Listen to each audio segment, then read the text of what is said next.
L'armée russe a assisté à un événement important au cours de la nouvelle année 2022. Le Tu-160M3, également connu sous le nom de Cygne blanc, a conclu son premier vol inaugural avec succès. Les capacités avancées et les implications stratégiques du bombardier russe Tu-160, également appelé le Cygne blanc ou le Blackjack, ont suscité une grande préreinte dans l'Ouest, en raison de sa modernisation. Les capacités améliorées du Tu-160M constituent un obstacle important aux stratégies de défense occidentales.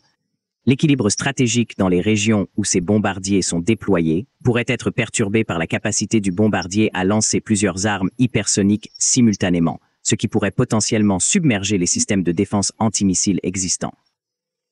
L'avion est un atout essentiel pour les objectifs militaires de la Russie en raison de sa portée opérationnelle et de sa capacité de charge utile de 45 000 kg de munitions dans ses caisses d'armes internes qui lui permettent de mener des missions à longue portée dans le territoire adversaire.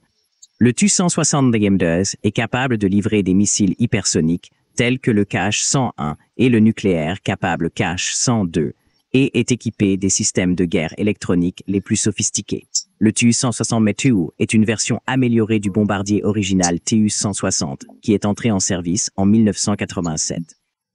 Cet avion se distingue par sa capacité à atteindre des vitesses jusqu'à Mach 2, ce qui en fait le plus grand, le plus lourd et le plus rapide bombardier nucléaire au monde. Le programme de modernisation vise à améliorer l'efficacité de combat et la flexibilité opérationnelle de l'armée, en particulier dans le contexte de l'escalade des tensions géopolitiques et des engagements militaires, tels que ceux impliquant l'Ukraine. Les États-Unis disposent de systèmes capables de concurrencer cet avion, en particulier le Northrop Grumman B-21 Raider, qui est actuellement en phase de développement. L'armée américaine devra améliorer substantiellement ses systèmes de défense aérienne afin de contrer efficacement le Tu-160M2. Le bombardier se distingue par son conception à balayage variable, qui lui permet de manœuvrer efficacement à haute vitesse et d'atteindre des vitesses supersoniques.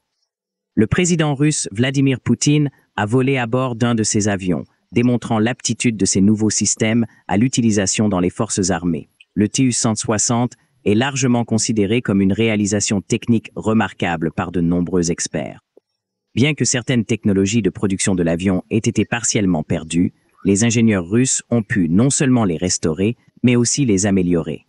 Dans les années 1970, le développement d'un porte-missile de bombardier supersonique inhabituel a commencé et les essais d'état des avions de combat ont été achevés, en 1989. Ces avions ont été déployés par 2 escadrons d'aviation. En 1991, un total de 21 avions ont été déployés à des fins de combat.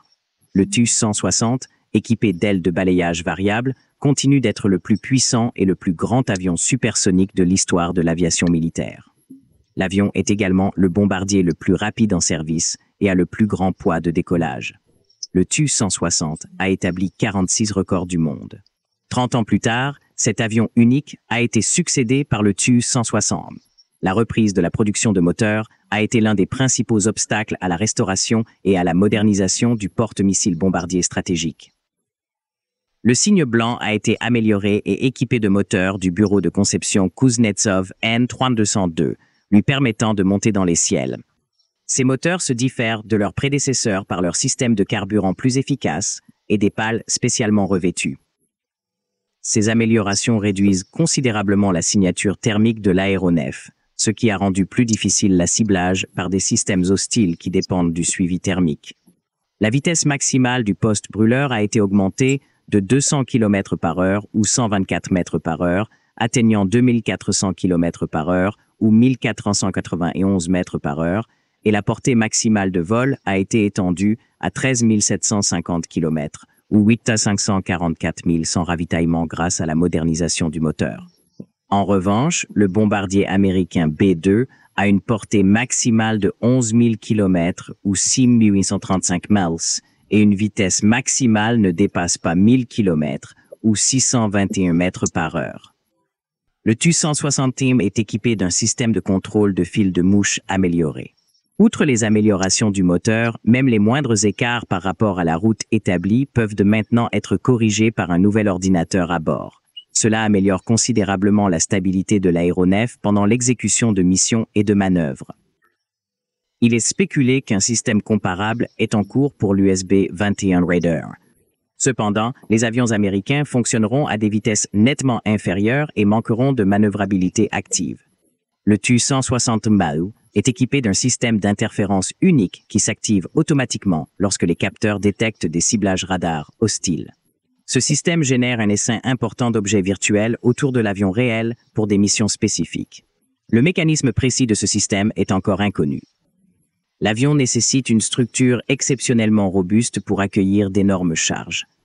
Le soudage réussi du premier épitole de titane en 2017 a été un jalon important, car la technologie de soudage en titane a été considérée comme partiellement perdue et nécessitait une restauration par les ingénieurs russes.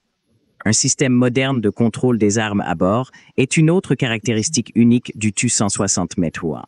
Le nouvel ordinateur a la capacité de calculer un algorithme d'action optimale et de recommander que le personnel passe à un contrôle automatique jusqu'à ce qu'il atteigne la cible, même pendant la phase d'entrée des données. Cela permet de livrer une variété de munitions, comme les armes conventionnelles et nucléaires, sur de longues distances.